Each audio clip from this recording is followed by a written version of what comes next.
Hi, இன்றைக்கி chicken liver pepper fry எப்படி செய்கிறதுன்னு பார்க்கலாம். சிக்கன் ஈரல் மிளகு வறுவல் ரொம்ப ரொம்ப சூப்பரான ஒரு ரெசிபி இது. எங்கள் ஃபேமிலியில் எல்லாத்துக்குமே இது ரொம்ப ரொம்ப பிடிக்கும்.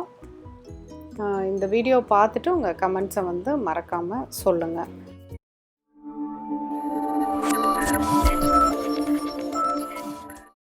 சிக்கன் ஈரல் மிளகு வறுவல் செய்கிறதுக்கு தேவையான பொருட்கள் இது எல்லாத்தையும் ரெடி பண்ணி எடுத்து வச்சுக்கோங்க.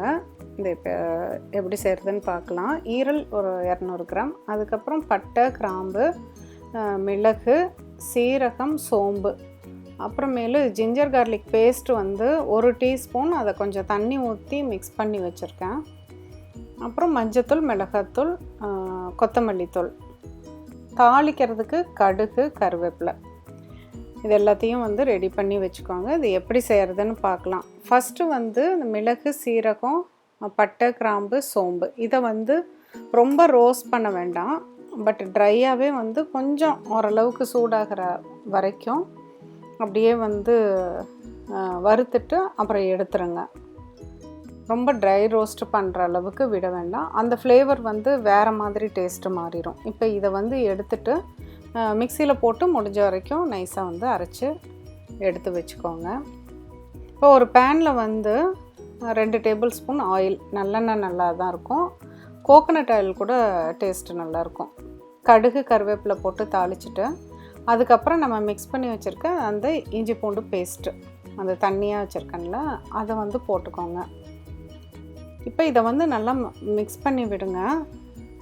வெங்காயம், தக்காளி எதுவும் போடாதனால கொஞ்சம் தண்ணி கலந்து இப்படி போடுறப்ப நல்லாயிருக்கும், அடி பிடிக்காமல் இருக்கும். இப்போ மஞ்சத்தூள், மிளகாத்தூள், கொத்தமல்லி தூள், உப்பு இது எல்லாத்தையும் அந்த இஞ்சி பூண்டு பேஸ்ட்டோடையே போட்டுட்டு நல்லா மிக்ஸ் பண்ணி விடுங்க.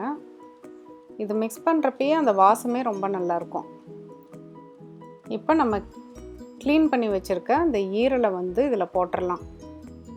போட்டுட்டு நல்லா அந்த மசால் படுற அளவுக்கு நல்லா பரட்டி விடுங்க. இப்போ ஈரலோட அந்த பிங்க் கலர் மாறி கொஞ்சம் கெட்டியாக ஆரம்பிக்கும். அந்த டைமில் வந்து நம்ம அரைச்சி வச்சுருக்க அந்த மசாலா பவுடர் போடுங்க. போட்டுட்டு இப்போ வந்து அந்த மசாலா பவுடர் எல்லாமே வந்து நல்லா மிக்ஸ் ஆகிற அளவுக்கு, ஈரலில் வந்து ஃபுல்லாக ஸ்ப்ரெட் ஆகி மிக்ஸ் ஆகிற அளவுக்கு பரட்டி விடுங்க. இப்போ வந்து இந்த கிளறப்ப ரொம்ப கிளறி பிச்சிடக்கூடாது. அந்த ஈரல் கொஞ்சம் சாஃப்டாக இருக்கும், அதனால் பிச்சிடக்கூடாது. நல்லா இது பண்ணிவிட்டு கொஞ்சமாக தண்ணி விடுங்க. ரொம்ப தண்ணி விட வேண்டாம், ஈரல் சீக்கிரம் வெந்துடும். கொஞ்சமாக தண்ணி விட்டுட்டு அதுக்கப்புறம் தேவைன்னா கொஞ்சம் தண்ணி தெளித்து மறுபடியும் வேக வச்சுக்கலாம். இப்போ வந்து மூடி வச்சிடலாம்.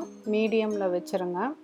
ஒரு 2-3 மினிட்ஸ் கழிச்சுட்டு திறந்து பாருங்கள். இப்போ நல்லா கிளறி விட்டுருங்க. ரொம்ப நேரம் ஈரல் வெந்துச்சுன்னா ரப்பர் மாதிரி ஆயிரும், நல்லா இருக்காது. அதனால் வந்து கரெக்டாக வெந்த உடனேயே நிறுத்திடுங்க. நல்லா பரட்டி விட்டுட்டு இந்த சூப்பரான ரெசிபியை கண்டிப்பாக வந்து செஞ்சு பாருங்கள். மீண்டும் ஒரு புதிய ரெசிபியோடு உங்களை சீக்கிரம் மீட் பண்ணுறேன். தேங்க்யூ.